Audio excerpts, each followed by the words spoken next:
जय हिंद दोस्तों स्वागत है आपका आपके अपने YouTube चैनल ज्ञानदे होस्ट में। और इस वीडियो में मैं आपको बताने वाला हूं Haryana staff selection commission constable GD syllabus 2021 के बारे में, और साथ ही मैं आपको इसके एग्जाम पैटर्न के बारे में भी पूरी जानकारी देने वाला हूं। और मैं आपको बता दूं कि अभी जो जानकारी आप एग्जाम पैटर्न एंड सिलेबस के बारे में जानोगे, ये जानकारी पूरी तरीके से ऑफिशियल होगी, यानी कि आप इस जानकारी के माध्यम से अपने एग्जाम की प्रिपरेशन बिना किसी हिचकिचाहट के कर सकते हो। तो चलिए दोस्तों शुरू करते हैं। दोस्तों यहां पर जैसा कि आप वीडियो में देख पा रहे हो, आपकी एचएसएससी की ऑफिशियल वेबसाइट है और आपको मालूम हो चुका होगा कि ये आपकी भर्ती निकाली गई है 7298 पदों पर, जिसके एलिजिबिलिटी क्राइटेरिया के बारे में मैं एक अलग से वीडियो बना चुका हूं। तो आप ये वीडियो वॉच करके जो भी आपके मन में डाउट है इस वैकेंसी को लेकर, जिसमें कि qualification, age limit, selection process भी आता है, इसके अलावा सैलरी, तो आप ये वीडियो वॉच करें। इस वीडियो का जो लिंक है डायरेक्टली मैं आपको इसी वीडियो के अंदर भी दे दूंगा, जो कि अभी आप वॉच कर रहे हो। अब चलिए बात करते हैं इसके एग्जाम पैटर्न एंड सिलेबस के बारे में। तो ये आपका ऑफिशियल नोटिफिकेशन है, मैं आपको यहां पर ऑफिशियल नोटिफिकेशन से भी जानकारी कंफर्म कराऊंगा। इसके अलावा अन्य वेबसाइट से जहां से थोड़ा शॉर्ट में मैं आपको एक्सप्लेन करूंगा कि कैसा इसका एग्जाम पैटर्न है और क्या इसका सिलेबस होने वाला है। अब दोस्तों मैं आपको बताना चाहूंगा अनअकैडमी के बारे में, जो कि इंडिया का लार्जेस्ट लर्निंग प्लेटफॉर्म है, जहां पर आप अनअकैडमी को ज्वाइन करके इसके प्लस फीचर्स का फायदा उठा सकते हो, जिसमें कि आपको लाइव क्लासेस दी जाएगी इंडिया के टॉप एंड बेस्ट एजुकेटर के माध्यम से, unlimited access to all courses मिलेगा, प्रैक्टिस टेस्ट मिलेंगे, और जो आप यहां पर अन्य फीचर देख पा रहे हो, बेसिकली आपको इन सभी फीचर्स का फायदा अनअकैडमी प्लस के साथ मिल जाएगा। और मैं आपको बता दूं कि अनअकैडमी लेकर क्या है, Unacademy last minute revision batch course for CTT जनवरी 2021, जिसकी जो बैच है वो आपकी 4 जनवरी 2021 से स्टार्ट होने वाली है। और यहां पर आपको, जैसा कि मैंने आपको बताया, कि इंडिया के टॉप एंड बेस्ट एजुकेटर के माध्यम से सब्जेक्ट वाइज प्रिपरेशन कराई जाएंगी। आप यहां पर देख सकते हो कि किन एजुकेटर की किस सब्जेक्ट के लिए लाइव क्लास किस समय से स्टार्ट होगी, आपको पूरा स्केड्यूल यहां पर दिया है। तो आपको इन क्लासेस को अनअकैडमी का सब्सक्रिप्शन लेने के बाद ज्वाइन कर लेना है। ज्वाइन लिंक आपको वीडियो के डिस्क्रिप्शन में दिया है। और अगर आप दोस्तों मेरे कोड GDHTT का इस्तेमाल करोगे सब्सक्रिप्शन लेने से पहले, यहां पर आपको 10% की छूट मिल जाएगी। साथ ही आपको फ्री लाइव क्लासेस मिलेगी, टेस्ट मिलेंगे, क्विज़ मिलेंगे। इसके अलावा अगर आप यहां पर 1 मंथ का प्लान लोगे या फिर 12 मंथ का प्लान लोगे, तो उसमें आपके GDHTT का कोड का इस्तेमाल करने के बाद तुरंत 10% की छूट मिल जाएगी। तो ज्वाइन करने से पहले मेरे कोड GDHTT का इस्तेमाल करना बिल्कुल मत भूले। लिंक्स आपको वीडियो के डिस्क्रिप्शन में दिए हैं, होने वाला है। बट उसके पहले यहां पर दोस्तों हम इसके शॉर्ट एलिजिबिलिटी क्राइटेरिया के बारे में बात कर लेते हैं। तो यहां पर दोस्तों जैसा कि आप सब जानते हो कि ये जो वैकेंसी निकाली है आपकी constable GD male, constable GD female और female constable for HAP Durga first, इसके लिए निकाली है। इसमें यहां पर दोस्तों जो आपकी अभी एग्जाम डेट तय की गई है वो आपकी 27 मार्च 2021 से 28 मार्च 2021 तय की गई है। आप लोग 11 जनवरी 2021 से लेकर के 10 फरवरी 2021 तक अप्लाई कर पाओगे। अब यहां पर दोस्तों बात आती है आपके सिलेक्शन प्रोसेस के बारे में, तो चलिए जान लेते हैं। तो जो आपका सिलेक्शन है, ये आपका नॉलेज टेस्ट, जिसमें कि आपका रिटन एग्जाम होगा, फिजिकल स्क्रीनिंग टेस्ट जिसको शॉर्ट फॉर्म में PST बोलते हैं, फिर आपका फिजिकल मेजरमेंट टेस्ट जिसको PMT बोलते हैं, और फिर आपकी स्क्रूटनी ऑफ डॉक्यूमेंट्स, यानी कि आपके डॉक्यूमेंट वेरिफिकेशन किया जाएगा। अब यहां पर आपका एक सवाल ये आएगा कि सर पहले क्या होगा। तो दोस्तों जिस क्रम में यहां पर आपको ये जानकारी बताई गई है और दी गई है, जैसे कि knowledge test, physical screening test, physical measurement test और स्क्रूटनी ऑफ डॉक्यूमेंट्स, तो इसी क्रम में आपका सिलेक्शन किया जाएगा।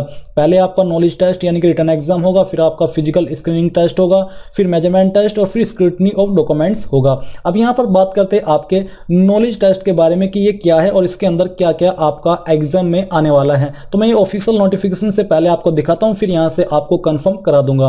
तो यहां पर आप देख लीजिए, इसका जो वेटेज रहेगा वो आपका 80% होने वाला है। यहां पर आपको बोले कि all candidate shall have to undergo a knowledge test of 80 marks, यानी कि जितने भी कैंडिडेट अप्लाई करेंगे सभी को ये टेस्ट देना होगा, जिसके अंदर आपके objective type multiple choice question होंगे, जिसको आप हिंदी में बहुविकल्प बोलते हैं, जिसमें कि आपको बेसिकली एक क्वेश्चन के लिए 4 विकल्प दिए जाते हैं, जिसमें से एक विकल्प सही होता है। और जैसे कि KBC के अंदर आपने देखा होगा, सेम क्वेश्चन आपके पूछे जाएंगे। फिर यहां पर जो B पॉइंट है, इसके बारे में बात करें तो उन्होंने बोला है कि the knowledge test shall be of the objective type having 100 multiple choice question, यानी कि जो आपके बहुविकल्प क्वेश्चन है वो आपके एग्जाम के अंदर 100 आएंगे, जिसमें कि आपको प्रत्येक क्वेश्चन के लिए 0.80 मार्क्स दिए जाएंगे। And test shall be of 90, यानी कि आपको एग्जाम करने के लिए 90 मिनट का समय दिया जाएगा, यानी कि आपके पास 1.5 घंटे का समय होगा। यहां पर आपको बोला कि while each correct answer will get, जैसे कि आपको बताया कि यहां पर प्रत्येक सही आंसर के लिए आपको 0.8 मार्क्स दिए जाएंगे। There will be no negative marking for wrong answer. और यहां पर दोस्तों सबसे महत्वपूर्ण जानकारी निकल के ये आती है कि इसके अंदर कोई भी नेगेटिव मार्किंग नहीं होने वाली। तो ऐसे में जब मुझे किसी एग्जाम के सिलेबस के बारे में वीडियो बनाता हूं और जब मुझे मालूम चलता है कि इसके अंदर नेगेटिव मार्किंग नहीं होती तो मुझे बड़ी खुशी होती है, क्योंकि मुझे पता है कि आप लोगों के अंदर एक तुक्का मारने की अद्भुत कला है। अगर नेगेटिव मार्किंग हो जाती है तो फिर ऐसे में उस कला को आप नहीं दिखा पाते, अगर दिखाते हैं तो आपको लेने के देने पड़ जाते हैं। बट यहां पर दोस्तों आप इस कला का खुलकर प्रदर्शन कर सकते हैं, आपको कोई भी रोकने टोकने वाला नहीं है, जो होगा देखा जाएगा, क्योंकि निगेटिव मार्किंग तो है नहीं। ऐसे में आप अगर तुक्का मारोगे, और मुझे पता है कि आपके अंदर इस कला का कितना बेहतरीन प्रदर्शन है, यानी कि कितनी अच्छी आपकी परफॉर्मेंस है तुक्का मारने में, तो ऐसे में आप तुक्का मार के कहीं ना कहीं कुछ मार्क्स तो कमा कर लेकर के आओगे ही, अपने मार्क्स तो नहीं दोगे जैसे कि नेगेटिव मार्किंग में हो जाता है। तो इसलिए यहाँ पर आप इस कला का खुलकर प्रदर्शन कीजिए जितना हो सकता है। यहाँ पर आपको कुछ कंट्रोल करने की आवश्यकता नहीं है। और दोस्तों मैं भी यही विश करता हूँ कि आप जितने भी तुक्के मारे उसमें भी आपको अच्छी परसेंटेज मिले और राइट आंसर की। कुछ एक दो अगर गलत हो जाए तो उसमें हम कुछ नहीं कर सकते, बट आपको इस कला का जो यूज है जरूर करना है, कोई भी क्वेश्चन नहीं छोड़ के आना है। और all the best for the exam.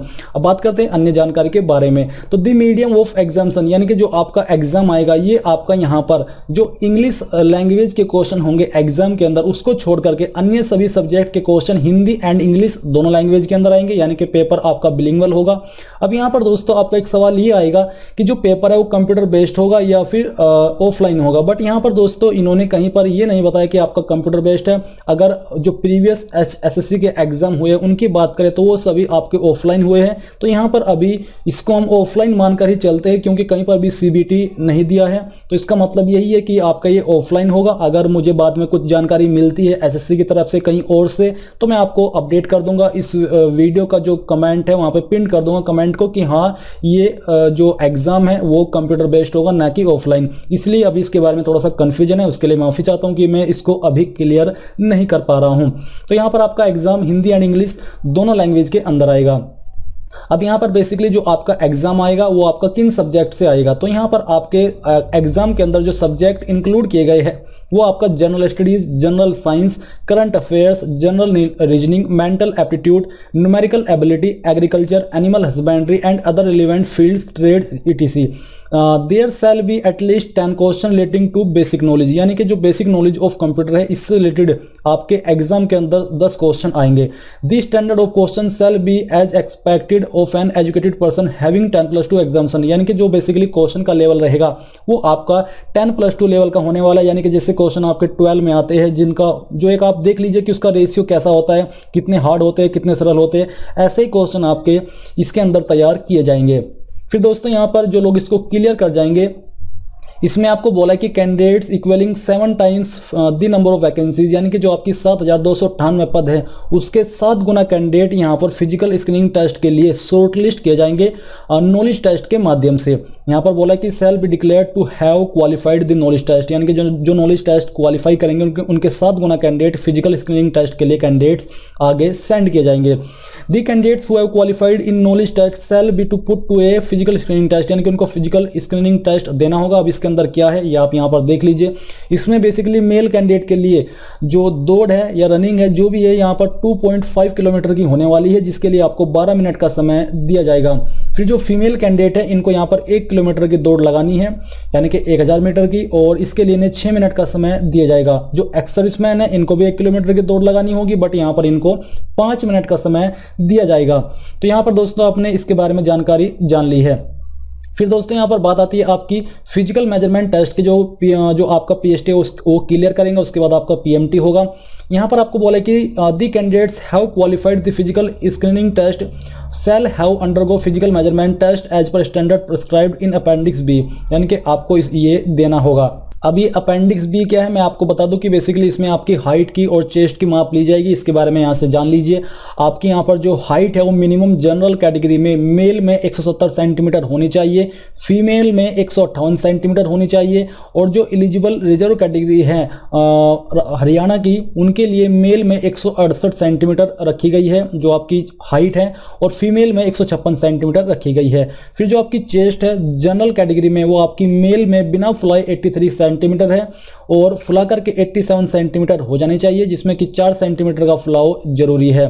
फिर जो एलिजिबल रिजर्व कैटेगरी है BC और SC ST, उनके लिए यहाँ पर मेल में 81 सेंटीमीटर चेस्ट बिना फुलाई और फुला करके 85 सेंटीमीटर हो जानी चाहिए। इसके अलावा दोस्तों अगर फीमेल की बात करें तो आप फीमेल की भी यहाँ पर जानकारी देख लीजिए। फीमेल में यहाँ पर जो आपकी हाइट रखी गई है वो जनरल कैटेगरी में 158 सेंटीमीटर है, और जो रिजर्व कैटेगरी है इनके लिए 156 सेंटीमीटर रखी है। और चेस्ट का माप जैसा कि मैंने आपको कहा कि यहाँ पर नहीं लिया जाएगा फीमेल कैंडिडेट से, तो यहाँ पर आपने ये भी जानकारी कंफर्म कर ली है। अब इसके बाद दोस्तों बात करते हैं आपके सिलेबस के बारे में, फिर उसके बाद आती है डॉक्यूमेंट वेरिफिकेशन पर। तो चलिए अब यहाँ से जो उसका सिलेबस है उसके बारे में बात कर लेते हैं। तो यहाँ पर दोस्तों जो आपके सब्जेक्ट है जैसे कि जनरल स्टडीज, अब इसमें जनरल स्टडीज में किन से आपके क्वेश्चन आएंगे, किन टॉपिक से तैयार किए जाएंगे। तो आपको बोला है in this objective of question about general knowledge of surrounding society of the candidates to test the awareness about surrounding activities, जैसे कि history of India Haryana mostly जिसके ऊपर फोकस हरियाणा पर ही रहेगा, मेनली ऑल इंडिया भी रहेगा और वर्ल्ड भी रहेगा, बट फोकस हरियाणा के ऊपर रहेगा। and its adjacent countries, culture, geography, economical scenario and constitutions of India and state administrations, political series of country, 5-year plan, contribution of Haryana in national movement, ये आपके इसके टॉपिक्स रहेंगे जिनके अंदर से आपके क्वेश्चन तैयार किए जाएंगे। इसी प्रकार से जो आपका एग्रीकल्चर सब्जेक्ट है इसमें जो आपके टॉपिक्स है वैसे तो बहुत सारे आते हैं सभी में, बट ये वो टॉपिक्स है जिनसे मेनली आपके क्वेश्चन तैयार किए जाते हैं, इसलिए इसको सिलेबस ऐसे बोलते हैं। वैसे तो बहुत सारा इसके अंदर आता है। Knowledge of history, facts of agriculture, fruits and vegetable, crop production, soil fertility, fertilising, irrigation and damage, weed, pest control, types of crop, soil and land, horticulture, plantation and deforestation etc। तो यहाँ पर दोस्तों ये आपके topics रहेंगे। फिर आता है एनिमल हस्बेंड्री, इसमें है animal nutrition and nutritional importance, animal breeds, importance of animal live stock farming, dairy, disease and symptoms in animal etc। इसके बाद है रीजनिंग, तो रीजनिंग में यहाँ पर जो आपका फोकस रहेगा इसमें बेसिकली आपके verbal and non verbal type दोनों तरह के क्वेश्चन आएंगे, और यहाँ पर जो आपके क्वेश्चन पूछे जाएंगे analogies, similarities and differences, problem solving, relationship, arithmetical computations and other analytical functions, Venn diagrams, relationship concept and ability to observe and distinguish patterns etc। Current affairs में यहाँ पर आपके जो फोकस रहेगा वो आपका Indian current events, general science, general knowledge, focus will be mainly on current affairs of national and international news, important dates, current science, technology, sports and culture.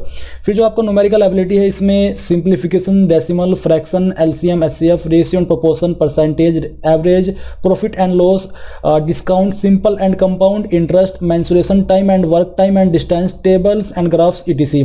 इसके अलावा जो आपका जनरल साइंस है इसमें आपको बोला है कि इसमें आपके these test are design to test the knowledge of competencies for scientific methodology, concept, principle, techniques and physics, chemistry, life science, biology, the earth, space science, technologies etc। ये आपके इसके टॉपिक्स रहेंगे।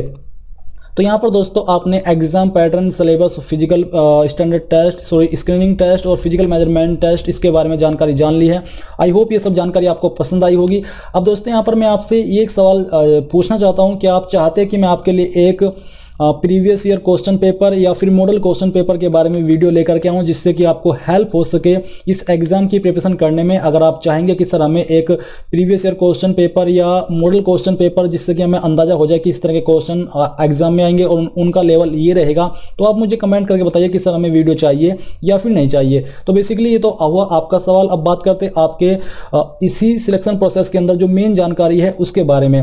तो यहाँ पर दोस्तों जो आपकी स्क्रूटनी ऑफ डॉक्यूमेंट से इसके बारे में जानकारी जान लेते हैं। तो यहां पर आपको बोला है कि बेसिकली मैं आपको ऑफिशियल नोटिफिकेशन से जानकारी देता हूं। तो यहां पर दोस्तों आपको बोला है कि जो कैंडिडेट फिजिकल मेजरमेंट टेस्ट भी क्लियर कर जाएंगे और यहां पर जो कांस्टेबल की पोस्ट पर अप्लाई कर रहे हैं उनको मैक्सिमम 7 मार्क्स दिए जाएंगे। अब ये 7 मार्क्स किस तरह से दिए जाएंगे वो आप देख लीजिए। कैंडिडेट विद हायर एजुकेशन जैसे कि ग्रेजुएट, चाहे आपने ग्रेजुएट किसी भी स्ट्रीम या फिर डिसिप्लिन में की है, यहां पर आपको 4 मार्क्स दिए जाएंगे। While candidate with post graduate degree in any stream from a recognized recognized university shall be get additional 3 marks. यानी कि अगर आपने ग्रेजुएट भी की है और आप पोस्ट ग्रेजुएट भी हो तो आपको पूरे के पूरे 7 मार्क्स मिल जाएंगे। वैसे तो इसमें अप्लाई करने के लिए 12वीं की योग्यता मांगी है, बट कुछ कैंडिडेट ऐसे हैं जिन्होंने ग्रेजुएटेड हो चुके हैं, उनके पास पोस्ट ग्रेजुएट की योग्यता भी है, तो ऐसे में आपको यहाँ पर अतिरिक्त 7 मार्क्स मिल जाएंगे आपकी क्वालिफिकेशन के अकॉर्डिंग। जो सिर्फ अगर आपके पास डिप्लोमा है तो आपको कोई मार्क्स नहीं दिया जाएगा, अगर आप ग्रेजुएटेड हो तब आपको 4 मार्क्स यहाँ पर मिल जाएंगे।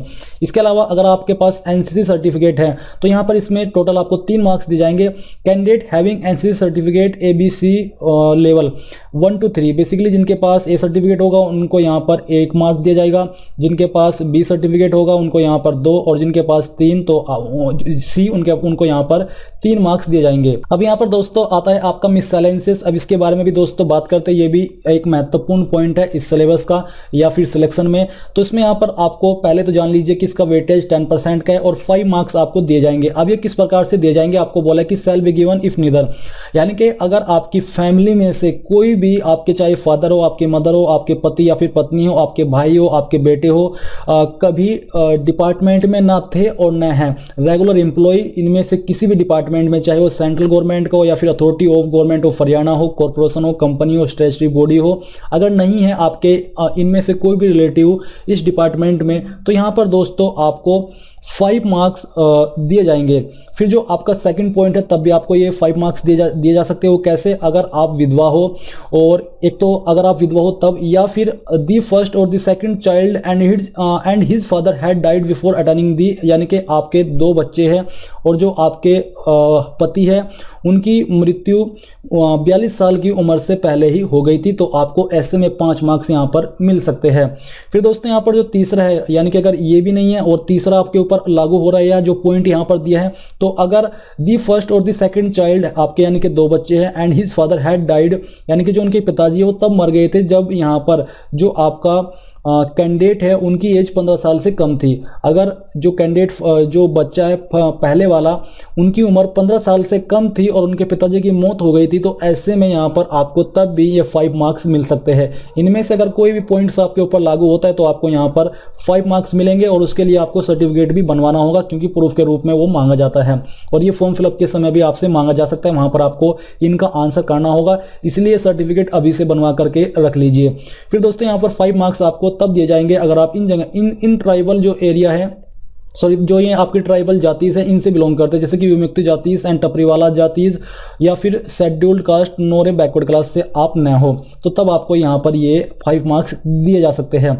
इसके अलावा जो आपको 8 मार्क्स है आपको किस तरह से मिलेंगे, ये आपको बोला है कि have been kept for experience as an ad hoc और कॉन्ट्रैक्ट एम्प्लॉय 1/2, यानी कि अगर आपके पास 1.5 साल का एक्सपीरियंस है 1 और हाफ, तो यहाँ पर आपको 0.5 मार्क्स दिए जाएंगे ईच ईयर, और part year of exceeding 6 month of experience out of a maximum of 16 years on the same और a higher post in any department board. तो बेसिकली यहाँ पर आपको 1/2 के लिए 0.5 मार्क दिए जाएंगे, उसी के अकॉर्डिंग जितने ईयर का आपका एक्सपीरियंस है उसके अकॉर्डिंग आपको ये नंबर दिए जाएंगे। मैक्सिमम नंबर आपको 8 दिए जा सकते हैं इस एक्सपीरियंस के अकॉर्डिंग। और जो आपकी एग्जाम डेट थी वो मैंने यहाँ पर आपको बता दी थी शुरुआत में भी, और आप यहाँ से ऑफिशियल नोटिफिकेशन से भी कंफर्म कर सकते हो। तो अब हुआ ये आपका कंप्लीट सिलेबस और selection process and exam pattern. I hope ये जानकारी आपको अच्छी लगी होगी। अगर आपका कहीं पर कोई डाउट है जानकारी को समझने में तो आप मुझे कमेंट करके पूछ सकते हैं। एंड इस वीडियो के लास्ट में आपसे यही कहना चाहूंगा कि आप इस वीडियो को लाइक, शेयर और आपके अपने YouTube चैनल ज्ञानदेव होस्ट को सब्सक्राइब करके बेल के आइकन को ऑन कर ले, ताकि आपको आगे आने वाली वीडियोस के नोटिफिकेशन सबसे पहले मिल पाए। जय हिंद दोस्तों।